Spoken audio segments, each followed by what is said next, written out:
And thanks to DEMA, or the Diagnostic Imaging Manufacturers Association, for the opportunity to speak today. I feel a little bit, I feel it necessary to include that. It's not that I'm going to say anything particularly damning, but just to include that these are my impressions. So let me take you back to the last day or so, I thought anyway, as a proper clinical radiographer. I was a weekend away from the rarefied air in academia, and I'd been asked to do a post-op X-ray on the leg of a 16-year-old man, or a 16-year-old young guy anyway. I remember just the previous week doing an MRI. Sorry, I'm going to start again. I'd met him just the previous week when I did his MRI. I remember him looking like the quintessential surfer dude, blonde, energetic and friendly. My job that previous week was to show the sarcoma margins around the growth plate of his knee. That day though, my last day, I had to show the surgical resection margins of that same leg. The only difference this time, apart from using ionising radiation, was that the young man was no longer attached to the tumour, or the leg for that matter, which I was now placing on one of those long spine X-ray plates. I'm not quite sure if it was because it was my last day or I thought as a professional radiographer, or that I was in my late 20s and I thought I knew absolutely everything, seen absolutely everything, and was immune to the unexpected. But the experience that day made an impact. I've done thousands and thousands of X-rays and CT scans over my lifetime, and I've rarely thought about the radiation burden other than what's required to produce a useful image. Sure, I've been frustrated because I couldn't get an oblique view just so, or a radiologist asked me to do a view that myself and the patient knew was absolutely physically impossible. But now, for some reason, that was right there in front of me in a very graphic sense of the word. Had I ever caused a cancer performing an examination, or worse, caused it after doing a repeat?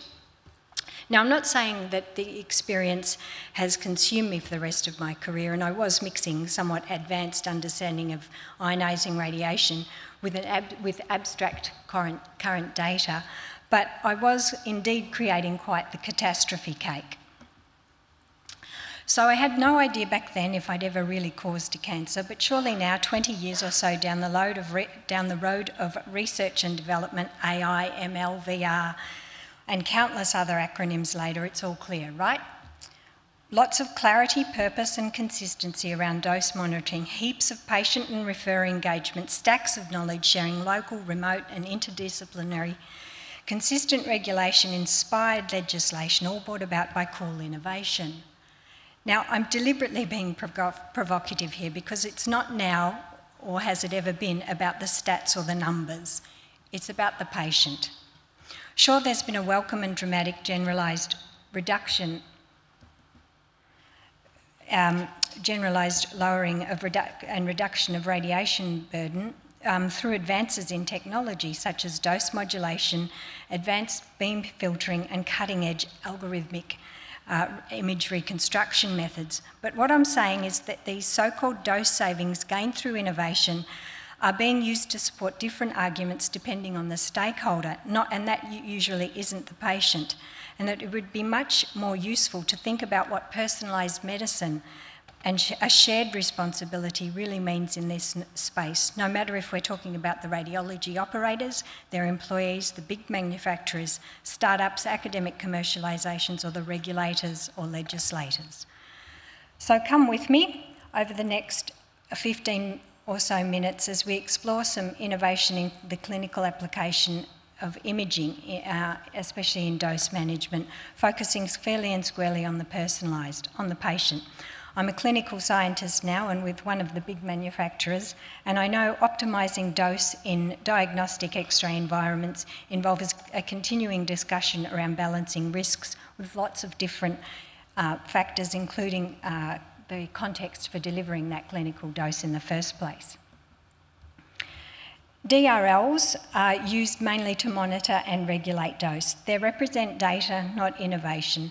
Their innovative utility lies in how they're applied. They previously were only dose-based, or more accurately, the X-ray output based mainly on the X-ray output information. but they're increasingly including aspects related to image quality and procedural optimisation. This all makes perfect sense because you can have a really low dose CT that doesn't contain enough information in order to answer the clinical question. And you can also have a no-dose study like an ultrasound or MR, but if you can't access or afford one of these scans, then they're also of no use. I read on a radiology blog recently that 60% of the world's population doesn't have access to imaging, medical imaging, mainly but not limited to things like cost, training, education, and the ability to maintain the equipment. This is a real problem. Future innovations in the DRL area are in the application, as we heard previously this morning, in AI and ML to really low or ultra-low dose imaging, extracting features that a radiologist might see. A word of caution, we're not quite there yet, no matter how the results have so far been explained in the media. There are plenty of academic papers claiming that AI is better than radiologists, but the results don't often generalise or transfer to other imaging centres. Sometimes they're not a fair clinical comparison, and sadly some are very sloppy, getting good results using poor data hygiene or experimental methodologies. The most exciting innovations are from groups where collaborators across multiple disciplines, including the data scientists and those that see algorithms as support for radiology as a whole and not just a project for human replacement. Right now, DRLs operate to inform regulatory and other supervisory entities of discrepancies. If an operator has a higher DRL than their colleagues, then this can be investigated and further education applied if necessary. If a site or network region has higher DRLs than other sites in the same network, then an investigation can be done to understand the cause.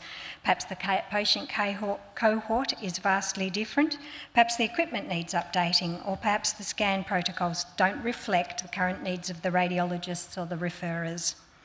In each case, it's that investigation of the cause, the clinical context, that's the critical part in the application of DRLs, and this is where there is innovation potential. Audits performed by internal staff, the manufacturers, application specialists and or the regulators should be a tremendous source of innovation, as they are in the airline industry. But they are, I think, mostly regarded as safeguards. So much data and so many innovation opportunities missed. When I'm in a situation where someone I care about needs a scan, I choose a site where I know the people are good, preferably with new equipment. It's pretty simple. Analytics and dashboards like the ones you get from the genetic companies that say develop and are integrated into clinical practice will better support decision making, both at the scanning console and at the referrer's desk, importantly. These will encourage a more patient-focused, individualised approach and smooth out any of the non-technical differences for the patient, so you won't need someone like me telling you where to have your scan. But right now, the reality is that as technology advances so rapidly, older equipment is less able to reflect well in any type of comparison, and regulations and recommendations provide only high-level safeguards.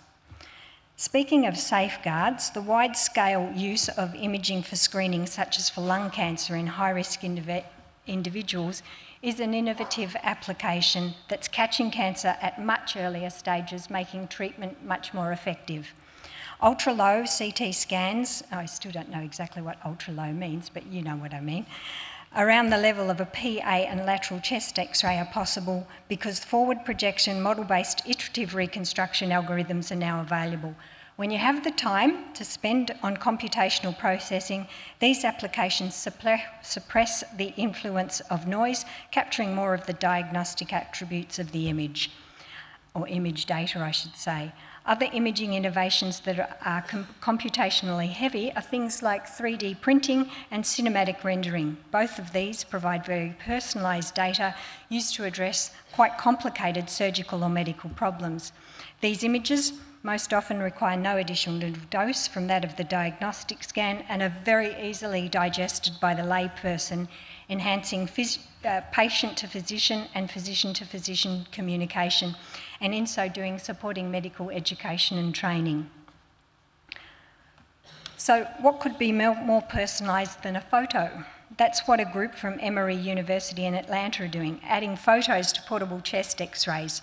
This innovation involves retrofitting a camera to the imaging equipment and was done in order to prevent patient identification errors. They found 2 in the first 8,000 cases, which is pretty low, but not insubstantial, especially to those 2 that were missed. They also report faster radiology reads for the chest and abdo, where wire positions can be more easily reconciled and left and right information can be more easily established when there's confusion. Less repeats and enhanced certainty. And what's even more interesting from my perspective is the idea that job satisfaction may also be improved for the radiologist due to the positive effects of empathy by the radiologist seeing that person or that patient as a person. One of the most exciting recent innovations in medicine is the move towards minimally invasive procedures like the transaortic valve replacement or TAVR and tumour ablations. These procedures involve multidisciplinary teams and they replace a trip to the operating suite for those that are very, very ill. They almost always involve modelling and guidance via the use of ionising radiation and technological innovations like image fusion, real-time subtraction, dose monitoring on the fly and on-the-fly treatment modelling calculations as well. It's likely the tip of the iceberg as the big manufacturers, the niche and academic startups alike get to work solving clinical problems brought about by innovations in applying minimal or non-invasive techniques to really, really complicated medical problems. Watch this space for sure. Dose considerations in these multidisciplinary teams is quite interesting when you have the ability to get into a vessel in the brain using X-ray guidance and remove a clot that involves the patient recovering all of their stroke deficit, as you can see on the screen here. Then the discussion around dose is ALARA. That's it, times brain. When a person's bedridden because of a leaky heart valve and they're too sick for a regular valve replacement and TAVR's available, again, it's ALARA. There have even been literature describing patients who would otherwise be suitable for the invasive procedures opting for the minimal or non-invasive procedures anyway. Now, this is a really complicated area of decision-making for both the patient and the physicians, to be sure, but it's something that's going to continue to evolve. Getting the best equipment, the right methodology and the best people is where this is aimed towards. These types of decisions are going to involve the patient more now than ever have been before, and optimising the safety of both staff and patients is going to be an ongoing part of the innovation in these spaces. And it's also going to be an increasing part of the education and shared responsibility in supporting what is often quite staggering complexities of these medical procedures. There was an interesting paper from South Korea also. The group analysed the cancer rate, probably people in this group have seen it, in over 12 million South Korean kids under 19. Around 11% had ionising radiation 2 years before the diagnosis of cancer, which was a rate significantly higher than those that were outside that group. Their group also showed significant differences in the types of cancers expressed in both of these groups too, the ones with and without ionising radiation. And we all know that modelling using data gathered after nuclear incidents is that there's likely a group of people for which an ionising radiation dose obviously increases their risk of developing cancer. And we all know that kids represent developing tissue and those are more susceptible to damage through ionising radiation doses as well. The group didn't have information on the background as to why these children had ionising procedures in the first place, and that likely doesn't give us enough information to unpackage all of their results, but it is a big study. It had thought-provoking results and it reinforces the continued need to tread carefully to innovate to lower or eliminate altogether doses for the most vulnerable. And it also has demonstrated quite clearly that we have a ways to go in order to demonstrate those most vulnerable. Not considered especially vulnerable is the research mouse, and a recent study at the University of Cambridge demonstrated that even low doses of radiation increased the number of cells with mutations in p53, a well-known genetic change associated with cancer. So I looked at this article and go, well, that's really, really bad. Cancer as a result of man-made radiation is very bad. So I read on. Turns out, though, that an antioxidant delivered prior to radiation exposure promoted the growth of healthy cells after the CT. Phew, let's face it, who doesn't like those cute little research mice? And so I was intrigued to read even more, but spoiler alert, the story doesn't end well for the mouse. It never really ends particularly well for the mouse. Studies involving mice have shown that things like the position of their cage in a room and the amount of light, and even if the feeder is a male or female, and you can tell which one's going to have the better results just from that information, has an effect on the immunity of the research mouse and hence their response to any intervention. Findings in mice very rarely convert directly over to humans. Those artificial sweeteners, for instance, that were shown to cause bladder cancer in mice was very obviously quite bad for the mouse, but not especially bad for the aspartame-loving humans. It turns out that the tendency toward developing cancer in those mice was as a result of their excretion pathway for the aspartame, and we don't have that excretion pathway. So once again, not so good for the mouse, but okay for us. So what I'm trying to get at is that both human and animal large-scale trials have the potential to guide us on the innovations in terms of dose, but they're not as much as what we would like to think that they are. So let's meander to the close of our journey today with another more recent story. My husband was recently diagnosed with early Parkinson's disease, so a fit early 50s professional with a progressive neurological disorder. That really was a life-changing event. Now, every scientist in the room will be with me when I say I was in full research mode, trying to find out all I could, poring over all the messy details, but I came to the bit in the literature describing the need for an imaging biomarker for PD. Fantastic. Fantastic. You're telling me that there's a desperate need for a huge amount of money and research time to find an imaging marker for a surrogate for a disease. Huge amounts of time and money have already been spent on the actual disease itself, and yet no one's been able to do a thing about stopping or preventing it. How useless is it to find a surrogate for that failure? But it's not useless. When talking about any disease, we first need an accurate diagnosis, and then we need to objectively measure the disease-modifying features, hopefully progressing that patient towards a cure, but sometimes also to monitor disease progression. Doing this really well has always been the hallmark of a great team, and as discussed, the team here now in radiology is a lot more multidisciplinary than it ever has been before.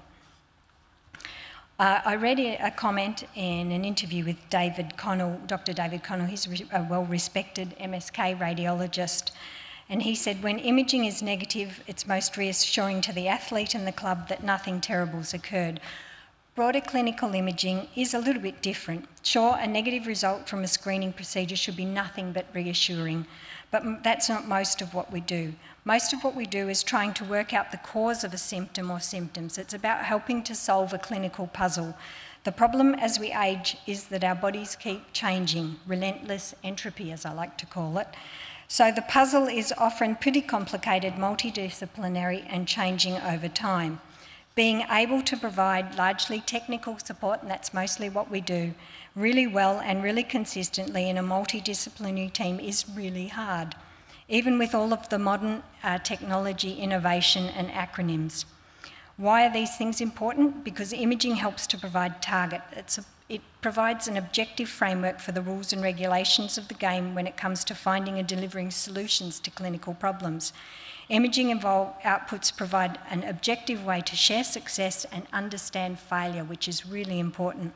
So when it comes to innovation, the entire healthcare team, including the patient, are responsible for ensuring that every application of radiation is optimised. It's a collaboration, yes, and sometimes it's messy. It's very definitely time-consuming and expensive. So I'll just finish off. Successful dose innovations, not just about the numbers, and it's not just about the commercial players, who I think are doing a great job. It's not just about the medicos or the regulators, because like Parkinson's disease, every patient has a different journey, from their access to technology to the way their genetic structure responds to radiation, as well as their understanding of the risk and benefit of any procedure.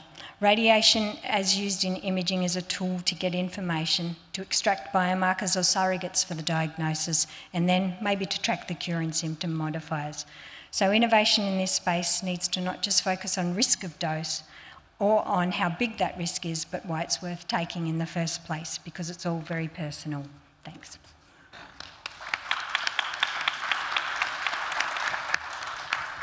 Thank you very much indeed for that. Maybe just slightly different talk. So thank you, that was excellent. Now we have one question that's come through on the app. How do you propose to deal with manufacturers who participate in vendor lock by selling, quote, innovative proprietary systems that are unable to be supported in the long term? I think that's a really good question. If anyone who knows me knows that one of my favourite quotes is, never make a life-changing decision on a Monday, never make a life-changing decision when you're angry, and I'm going to add to that today and say never make a career-limiting answer to a question after the euphoria of finishing that speech or that talk. I think that's a really difficult question, and in my position here today as part of the Diagnostic Imaging Manufacturers Association, I think it's a little bit outside just my scope in just that industry. But it's a really good question, and it's going to become a bigger part of diagnostic imaging going forward, that's for sure. So keep asking those questions of us. Okay. Thank you. Are there any questions from the floor?